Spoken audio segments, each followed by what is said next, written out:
Must watch തിയേറ്ററിൽ തന്നെ കാണേണ്ട ഒരു പടമാണ്. അടിപൊളി വിഷ്വലായിട്ട് ഒന്നും പറയാനില്ല, അടിപൊളി. കാന്താര ഒരു ചെറിയൊരു പടമാണ് ഇത്, അതിന്റെ ഒരു 100 ഇരട്ടി എഫോർട്ട് ഇതിനകത്ത് എടുത്തിട്ടുണ്ട്. ഷിഫ്റ്റൊക്കെ കിടലിനായിട്ടുണ്ട്, അടിപൊളി. വേറെ ലെവൽ ഇന്റർവ്യൂ വേറെ ലെവൽ വേണം. വിഷ്വൽ കണ്ട് ഇതൊന്ന് കാണണം. കിടലിനായിട്ടുണ്ട്, കുറ്റം പറഞ്ഞു സാധനം കിട്ടും. കാരണം ഇത്രയും നല്ല കഴിവുള്ള ആക്ടറാണ് അദ്ദേഹം. ഇനിയും ഇദ്ദേഹത്തിൽ നിന്ന് കിട്ടുമെന്നുള്ള ഒരു സംശയം വിചാരിക്കേണ്ടത്. അത്ര നല്ല എക്സ്പീരിയൻസ് ആണ് സിനിമ. നമ്മൾ തിയേറ്ററിൽ കാണുക. ദയവ് ചെയ്ത് ഞാൻ പറയുകയാണ്, ഈ സിനിമ ഡീഗ്രേഡ് ചെയ്യരുത്. പറയാനുള്ള ഡീഗ്രേഡ് ചെയ്യേണ്ട. എല്ലാവരും വന്ന് എല്ലാ മതസ്ഥരും വന്ന് കാണട്ടെ. നമ്മൾ എത്രയോ രാഷ്ട്രീയക്കാരെ കാണുന്നുണ്ട്, തട്ടിപ്പും വെട്ടിപ്പോയിട്ട്. ഇവിടെ ഭക്തിയുണ്ട്, ദൈവമുണ്ട്. അപ്പം നമ്മളൊരു വിശ്വാസത്തോടെ സിനിമ കാണുക. ഇത് പ്രചരിപ്പിക്കുന്നതല്ല, കള്ളത്തരമാണ്. ഇത് നല്ല സിനിമയാണ്. എന്തായാലും നമുക്ക് തിയേറ്റർ എക്സ്പീരിയൻസ് കിട്ടും, അത് ഉറപ്പിച്ചു. മേക്കിംഗ് ഇൻ്റർവെല്ലിന് ശേഷം പടം നമ്മൾ വേറെ ലെവലിലേക്ക് കൊണ്ടുപോകണം. നമ്മളവിടെ കോരിത്തെരിച്ച് ഇരുന്ന് പോവാണ് പടം കാണുന്നത്. നമ്മൾ വേറെ ഏതോ ലോകത്താണ്. ആ പടത്തിൽ നമ്മളും കൂടെ മുഴുകിയിരിക്കുകയാണ്. ഒരു രക്ഷയില്ല, കിട്ടില്ല മൂവി. അതിൻ്റെ മേക്കിങ്ങും ഋഷഭ് ഷെട്ടീൻ്റെ ആ പെർഫോമൻസൊക്കെ ഇട്ടിട്ട് പറയണം. ആ പുള്ളി വേറെ ലെവലാണ്. ആ ദേശീയ അവാർഡ് കൊടുത്ത് പലതും പറഞ്ഞിട്ടുണ്ട്. പക്ഷേ ആ പുള്ളിയുടെ പെർഫോമൻസ് ഉണ്ടല്ലോ, അതിനാണ് കൊടുത്തത്. അല്ലാതെ വേറൊരു ഇതിനുമില്ല. അത്രയും കിഡിലും പെർഫോമൻസാണ്. എടുത്ത് പറയേണ്ട പെർഫോമൻസും മേക്കിങ്ങും എല്ലാം ഉണ്ട്. 1000 കോടിക്ക് മുകളിലാണ്. ഒന്നും നോക്കാനില്ല. ജയറാമിൻ്റെ റോള് കുഴപ്പമില്ല. വലിയ റോളെന്നല്ല, വലിയൊരു പടത്തിലൊരു പ്രധാന കഥാപാത്രം തന്നെയാണ്. എന്നാലും കുഴപ്പമൊന്നുമില്ല, നല്ല രീതിയിൽ ചെയ്തിട്ടുണ്ട്. VFX ഒക്കെ എടുത്ത് പറയേണ്ടതാണ്, നന്നായിട്ടുണ്ട്. അതേപോലെ ഇതിന് നായിക നല്ല പെർഫോമൻസാണ്. ഋഷഭ് ഷെട്ടിയുടെ മുമ്പിൽ ഇവരെല്ലാം നിഷ്പ്രഭമായി. അത്രക്കും പെർഫോമൻസാണ്. പുള്ളി റിട്ടയറാകുന്ന പെർഫോമൻസാണ്. ഞാനാണല്ലോ ഇദ്ദേഹത്തിന് ശബ്ദം മലയാളത്തിൽ കൊടുത്തതെന്ന് അറിഞ്ഞപ്പോൾ നമ്മുടെ മനസ്സാക്ഷിയോട് നമ്മൾ പറയുന്ന ഒരു സാധനം ഉണ്ടല്ലോ. താങ്ക് യു സോ മച്ച് ദൈവമേ, നന്ദി എന്ന് പറയുന്ന ഒരു സാധനമുണ്ട്. ഞങ്ങൾക്ക് ഓരോ തവണ പുലി വരുമ്പോഴും ഭയങ്കര ആവേശമായിരുന്നു. സിനിമയിൽ പുലി വരുന്നുണ്ട്. നിങ്ങൾക്കത് ഡബ് ചെയ്യുമ്പോൾ കാണാൻ എങ്ങനെയായിരുന്നു? എന്നെ കാണിച്ചിട്ടില്ല, പുലി ഞാൻ കണ്ടു. പക്ഷെ ആ സീനിന്റെ കാണിച്ചിട്ടില്ല. എനിക്ക് അറിയില്ലായിരുന്നു. കാരണം നമ്മൾ ഡബ് ചെയ്യുന്ന സമയത്ത് ഋഷഭ് സാറിന്റെ ടീമിൽ ഒരാൾ അവിടെ സ്ഥിരം ഉണ്ടായിരുന്നു. സ്ക്രീൻ ഓഫ് ചെയ്തിട്ടാണ് ബാക്കിയുള്ള സീൻസ് ഡബ് ചെയ്യുന്നത്.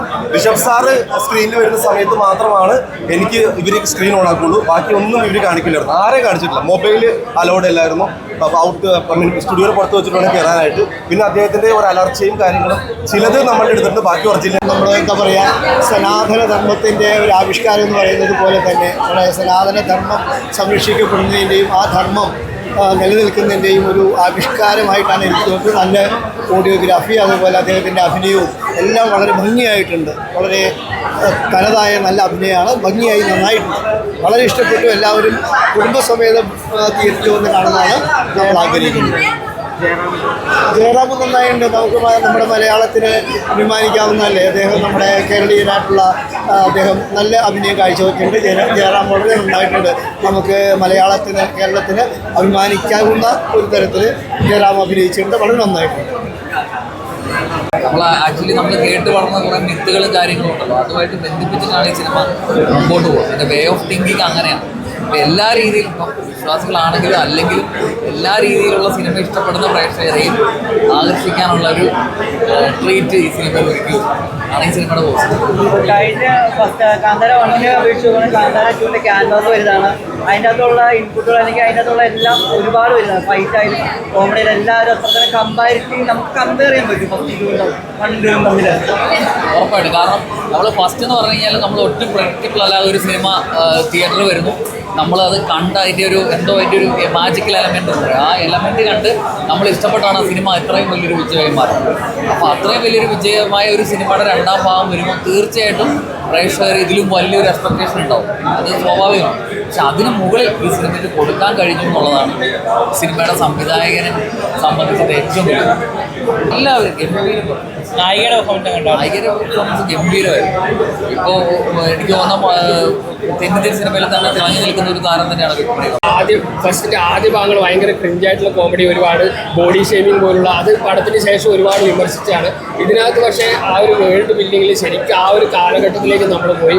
അതിൽ തന്നെ വളരെ പ്ലെയിനായിട്ട് കഥ പറഞ്ഞു പോകാതെ ഒരുപാട് ട്വിസ്റ്റുകൾ അതിനിടയ്ക്ക് തന്നെ വരുന്നുണ്ട്. വളരെ ഡ്രാമാറ്റിക് ആയിട്ടുള്ള മൊമെന്റ്സ് വരുന്നുണ്ട്.